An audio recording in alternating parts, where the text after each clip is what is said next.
don't be afraid of being rejected as an artist. Because every time you're an artist, you're always sending out these emotional connections and you're hoping someone in the crowd might get it. If it's one person who gets the message that you're saying, that's all you need. If it's one person who understands the value of what you're telling them, that's all you need. You don't need you don't need the crowd cheering you on. Welcome, my name is Titus Rhodes, and this is Young Clarity, a podcast about thinking differently no matter how old or young you are. Whether it's creativity, self-improvement, or even your faith, we talk about it all. Happy Monday, everyone. Welcome to episode 3 of the Young Clarity podcast. I'm your host, Titus Rhodes, and today we have so much to talk about. And I want to dive in because I'm very excited for today. It's episode 3. We've been doing this for 3 weeks. Quick fun fact before you start your morning. Did you know that 1% of the people who actually are in the podcast, so 1% of podcasts, are people who get to episode 21? Episode 21 is when you're officially in the 1% of becoming a podcaster and you're different than every other podcaster. Everybody quits before episode 21. And I saw that statistic and the first thing that came to my mind was, wow. I'm so excited to do something different with you guys. And it's so important that we talk about what makes us different and how do we stand out from the crowd. So this is what this episode's all about. This episode's about how to stand out as an artist. First off, I want to tell you guys a quick story to start this whole episode off about standing out as an artist because it really comes to my heart when it comes out to talking to other creatives and becoming an artist and what it takes to be in this industry and all the things that we go through just to be the number 1%, to be the guy who makes it to episode 21 in our life, to be the guy who really makes some great art that wins our clients or shows a friend that we really care about them. And it's really important that I teach you guys the importance of being an artist and how to stand out from the lessons I've learned in my life on how to stand out as an artist. And I'm not saying I stand out as an artist by any means. I'm young. I'm below. I'm still learning each and every day. But I know the secret to standing out as an artist starts when you actually implement these 3 steps I'm going to tell you. And I really want you guys to listen to understand the 3 steps to standing out as an artist that I've learned in my short life. So first off, here's a story. What I like to do every year growing up. I love to talk to people about what they want for Christmas. So like when it comes to Christmas holiday time, it's holiday season, and you're trying to figure out a gift to give, it's very hard to figure out the gift you want to give to people because you're always sitting there and you're always trying to figure out how to make my gift stand out from last year. That's what I do. Every year, I make a promise to myself to make my gifts a little bit better than they were last year. Whether it's a little bit more personable, whether it's a little bit more different, whether it's a little bit more amazing or whatever, or anything, just to make sure that when the gifts I give to my mom and my dad are a little bit better than what I gave them last year. I'm not a big fan of the coffee cup. A lot of people do the coffee cup thing for their parents and their dad, and they love doing that. They love going to their parents and saying, hey, I'm going to give you guys a coffee cup because I think that all parents like coffee, so I'm going to cheap out this year and buy you a $10 cup from Amazon, and it's going to come 2 weeks later, and you're not going to drink that cup, and I'm going to end up drinking the cup. Because that's exactly what I do now. Last year, I decided to give my dad a coffee cup. But I really did something. I'm going to do something bigger for my dad this year. But I know that last year when I bought that cup, I really felt bad because I spent most of my energy on my mom's gift. And I spent less energy on my dad's gift. Now, for fun fact that my mother's grandmother, she has a niece. She does have a niece. She has a granddaughter. I'm an uncle. I have a niece. And she's precious. She's a precious girl. And we love her very dearly. And my mom loves her very dearly because she always wanted to be a grandmother. Her grandmother meant a lot to her when she was a child. So being the grandmother for this new child in this world, it's very personal for us. It's very important for us. So I was thinking about gifts to go and give to my mom this year and last year. And I really stressed out that I said it has to be something that involves my niece. I'll tell you a little thing before that. Well, my niece is born on Christmas. That's a fun fact about my niece. My niece is born on Christmas. So really, it was her first birthday, and it was my niece's first birthday. We didn't get time to go out of town to go and visit my niece because they live out of town. But I really wanted to make a great gift. And the year before that, what I did was I made a video for my brother to show to show him they went to the hospital, and it was basically a video of documenting her birth, and it was like this documentary I did, this little small thing to show appreciation for my family. I said I'm going to go out there with my camera, I'm going to shoot a video, and I'm going to make something very heartfelt for their Christmas, for the baby's first birthday. And they really cherished the video, they really loved the video, her parents did, and it was something that I realized, it's one of the first lessons I realized, that making personal gifts is the first step to the beginning of what the next lesson I'm about to tell you. So going back to my mom was I'm trying to find a gift for my mother now. And I'm very, very, very, not stressed about it, but more so trying to figure out how to make it different. It's really hard. It's difficult. It's not easy. So what the plan was, here's the plan, is that, hey, I'm going to make her a gift. So I decided to go online and I looked up, I said, what's something that she can always keep close to her, always remember? Now, the video, I sent it to them privately to the family. The family has a copy of it. If they ever need a copy, I can always give them a copy. I save that thing. It's locked down. It's on YouTube. It's in the cloud. It's safe. It's on the drive. It's safe. But it's not physical. The medium of filmmaking is so weird because we always care about the physical of filmmaking, and we threw that away with streaming. So things have become very difficult for us because it's like, dude, how in the world do I don't have physical media. So like if streaming ends it, or Disney Plus ends it, or Netflix ends something, what do? I can't do anything. I don't have the physical media in my hands, and they got rid of DVDs and Blu-rays, and Redbox just filed bankruptcy. So streaming is it's very hard to have video in physical hands. So they have that video in this video. But this year I said to go one step further. I went and said, okay, this gift has to be physical. So what I did, I went online and I made a custom-made book about my mom, my brother, and his daughter. A basic book that shows it's page by page, and it goes like, okay, my brother is going to be just like how my mom took care of my brother and put his shoes on, so he will do it for his daughter. And then it goes like that. It's page by page, and these small moments in our lives that we spend time with our mothers, and we give it page by page, and how it passes on. And it's like this lineage thing that shows it's you took care of me, I promise to take care of you. She'll always be there too to watch over us when she's eventually gone. And my mother loved that gift. She really loved that gift because that gift was special to her. And when you're asking, how do you make your art stand out? And you're asking questions of, how do I make my art stand out? Well, Titus, I can't make my art stand out. If I'm an artist, I can't make my art stand out because what does that have to do with making my art stand out? I say it has everything to do with making your art stand out, because art in its core form is creating something that is meaningful and has an emotional connection with an audience, right? So this emotional connection I established with my mother, with this book that I made for them and their family, now is linked by not only that, but it's physical, it's in time, and it can be passed on to her when she becomes older in life. And she can remember her grandmother in these paintings and drawings that were inside this beautiful book. And I say that making your art stand out is creating an emotional connection with your audience. So how do we do that? How do we make an emotional connection with an audience? How do we create art that really means something to other people? How do we make things that are very meaningful to other people? And I say the ways to do that are very simple. There's so many simple ways to do it. You just have to do these three things, and these three things are simple. The three questions that are going to help you really stand out as an artist are these: is who is it for, why now, and where tomorrow? You answer these three questions in the way that I'm explaining to you now. When I explain it to you now, you'll be a better artist. I guarantee you it. I promise you it. You can quote me on it. I'm going to tell you a story about that. And here's, let's start off with who is it for. Who is it for is a weird thing, because the number one way to make your art stand out is to take the focus from you. When you make art, it's not about you. It's about the other person. It's about the audience. It's about the people enjoying the story. That is what makes that's what makes art stand out. Stories are it's the marketing of it, right?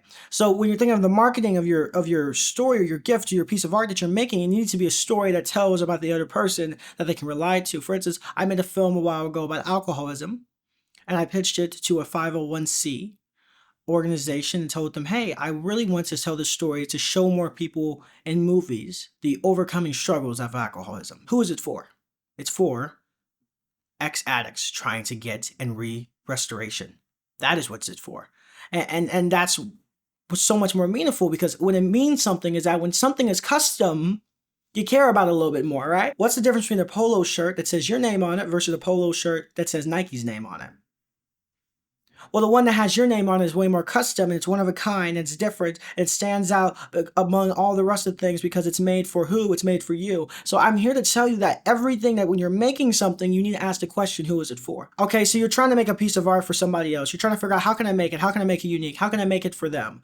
Okay, here's some things you need to break down. First off, whenever you're making something for somebody else, you need to step out of your mind, and you have to realize you have to invest yourself into the characters of who you're creating and the stories you tell. You have to step out of your mind and invest yourself in the characters you're giving this gift to.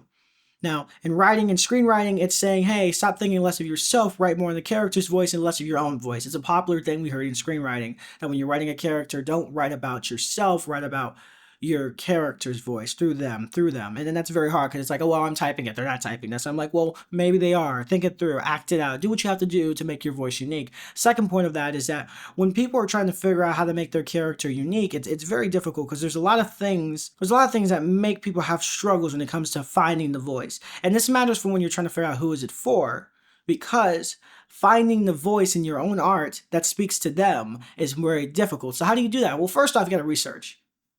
You have to be detective work on this. It takes detective work, and your art's going to have to stand out.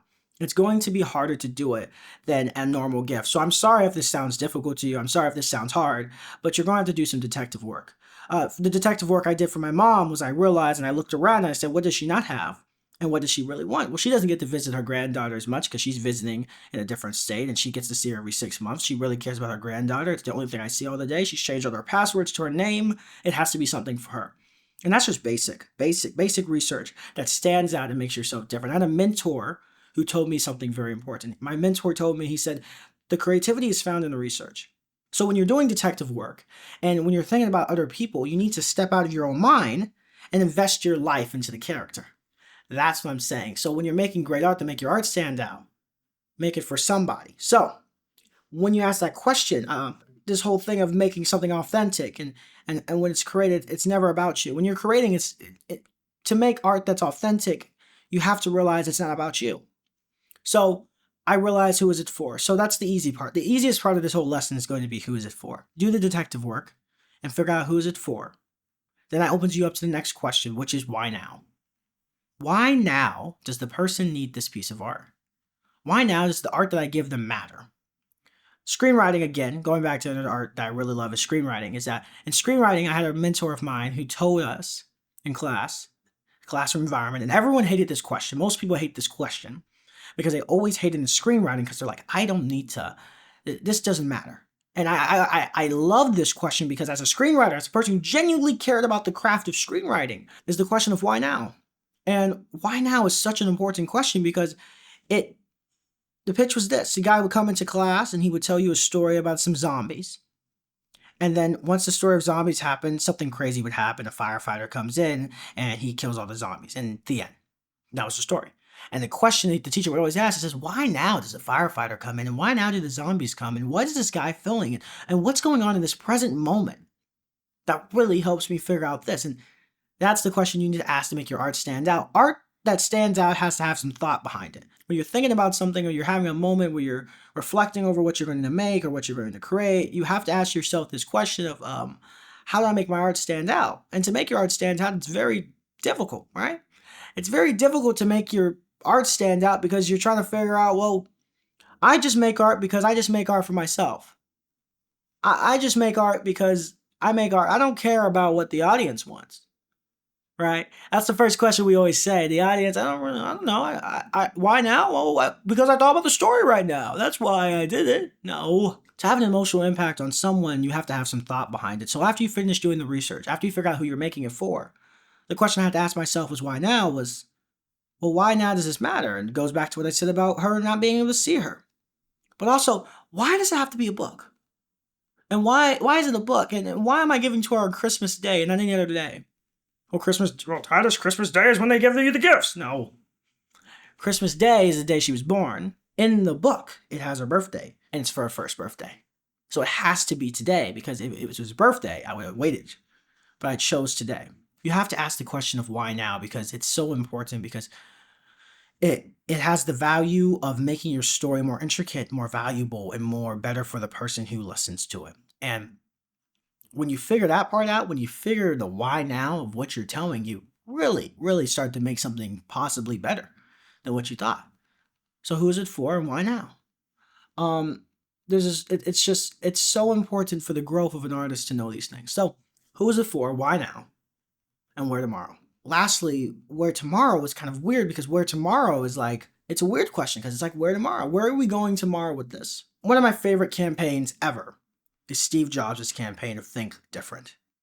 Think Different is my favorite campaign, marketing campaign probably ever. I quote it often. I think about it often. And I go back to watch it for inspiration very often. I love that era of Steve Jobs. That era of Steve Jobs was phenomenal. Phenomenal. No other era was that good as Steve. Like, Steve killed that. And I think about Steve in the sense of like, he followed those rules of, he gave it to, who is this for? It's for all the thinkers, right? It's for all the people who are the round pegs in the square holes. It's why now? It's because today is the day we think differently. The day is the day we change it. It's because of what they did. We have to move to tomorrow. So where tomorrow, my question for you is that as an artist, you're supposed to focus on someone else, I think. When I'm at the point now in my life where I really care about thinking about other people now and making gifts and telling stories. And, you know, sometimes I fail with that. Sometimes I do things where I'm like, I make mistakes in life and I'm not able to do things exactly. I can't make everyone happy. Sometimes to make your art stand out, you have to be the odd one out, the round peg in the square hole. Because that's what it takes sometimes. It takes that. And it's difficult, right? Because you're an artist and you're young and you're trying to figure out how the heck can I do all this stuff before I turn 21. But sometimes you got to be the weird one in the crowd. And I talked about that last podcast about that being seen as creative.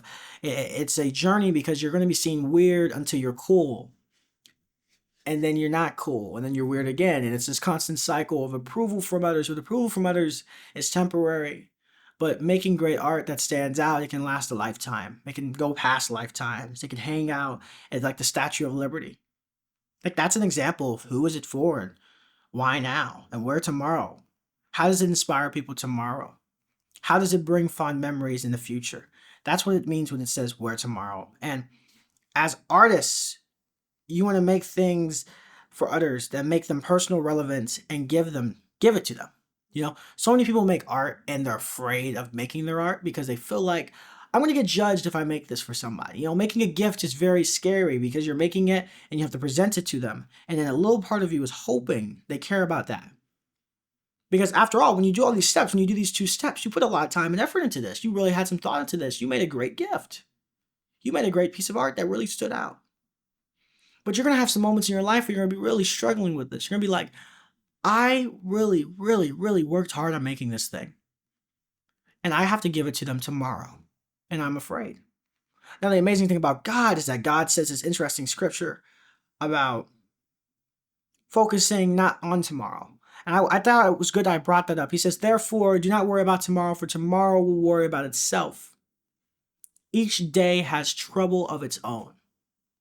Do not worry about tomorrow, for tomorrow has enough trouble of itself. I quote that scripture often whenever I'm stressed out because for me personally, I struggle a lot with anxiety. I'm very afraid of the future. It terrifies me. For me, it's very much like a thing of like, where tomorrow is scary because it's like, I gotta give this gift to you. And if you don't like this gift, it's gonna hurt me. But I'm here to tell you that art, all of this is preparation, but where tomorrow is execution.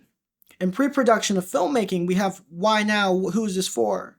Our target audience, our genre, our reason for the day, our call to action to make this and fund this film. But where tomorrow is the next step. It could be the production.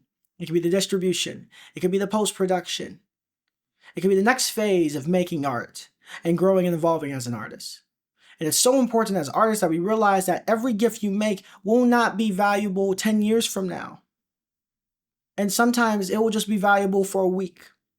And maybe it will soon be valuable 10 years from now, but sometimes it won't be valuable for 100 years from now. And where tomorrow is a thing of saying, hey, as an artist, to really stand out as an artist, to make art that stands out, you need to be fearful of the fact that, hey, this might not stand out. You need to be very aware that the fact that whatever you make in your life, it might not do well. My eyes are tripping right now, so I'm seeing things a little bit differently. I hope you're seeing what I'm saying, is that I think that a lot of people struggle with trying to figure out how to make their art unique and special and the tomorrow aspect of it. But in reality, in the cold truth of it all, the matter of it is that where tomorrow means, for tomorrow has troubles of its own.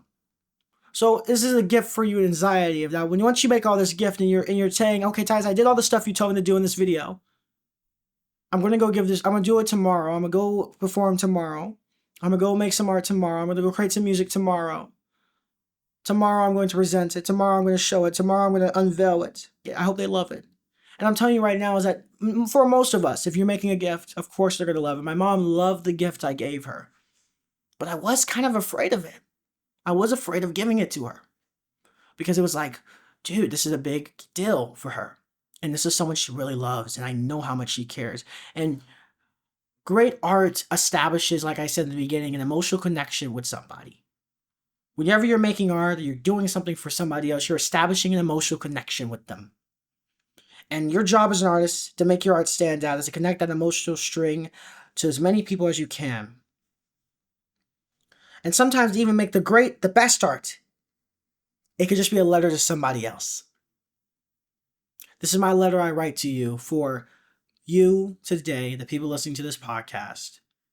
Why now? Because I believe that you need this right now. It was called to my heart from Christ to tell you this right now. And lastly, where tomorrow, I hope you enjoyed this message today. And that's the message that you do. So everything you're doing, you're sending letters to people with emotional connections and lines and power lines of electricity of your creativity. I'm reading this book from Julia Cameron. You can pick it up. It's called The Artist's Way. I just started it. And it's very interesting because it's exactly me. I'm a writer-director. And she's a writer-director who does these creative workshops. I do a creative podcast. I was like, we're very similar, Julia. It's like we're speaking in different times. But Julia is giving me some great advice on how to live my life in this more higher creativity. And she has this interesting thing of saying creativity is electricity. And it's like a power, it's an energy. And I think that each one of us, whenever we establish an emotional connection with somebody, it's like these major power lines that suck power from us that come with our creativity. We fill their hearts with these messages that we employ with them. And I want to share this message because I believe this message matters to you. I think that right now you're going through something where you're trying to figure out how to make your art stand out. And I'm sure that you want to learn how to be a better creative person. And I'm telling you, you're on the right step. So if you haven't, subscribe, hit up and follow this podcast. I would love to talk to you more about it. Don't be afraid of being rejected as an artist. Because every time you're an artist, you're always sending out these emotional connections and you're hoping someone in the crowd might get it. If it's one person who gets the message that you're saying, that's all you need. If it's one person who understands the value of what you're telling them, that's all you need. You don't need you don't need the crowd cheering you on. I mean, after I gave my mom the gift, she called all her friends and said, look what my son gave me. Because she was so proud. And when great gifts are given to people like that, they're very appreciative and they share more. And because of that, you've shared more love. You've shared more joy. You've shared more happiness. You shared more empathy. And you've created an environment to now that your art now speaks to others because it inspires them to do the same for their family and to give better art. So the question, Titus, is the question today of the podcast on Young Clarity, a podcast to help you see things a little bit differently, is how am I going to make my art stand out? And the answer to make your art stand out is ask these three questions, which is, who is it for? Why now? And where tomorrow? Hope you guys enjoyed the podcast. My name is Titus Rhodes, and I'm very excited because we have so many things that we're going to be working on in the future to make things better. I love coming out, and I'm starting to get better in this podcast thing, I feel like, because I'm really starting to love the messages I'm teaching, and I love the things, and I hope these things inspire you. My lessons are not original in any sense. They're always genealogies of other ideas that have been passed down and passed down and passed down. This is episode 3. I want to do a thing that we introduce guests very soon, so I'm trying to talk to a lot of people and get as much creative heads going on as much as possible, but it's very important that I do so because I feel like there's a lot of value in hearing the opinions of others rather than my own. So I hope you have a great day. My name is Titus Rhodes, and this is Young Clarity, a podcast to help you see things a little bit differently. Have a great week, guys. Bye.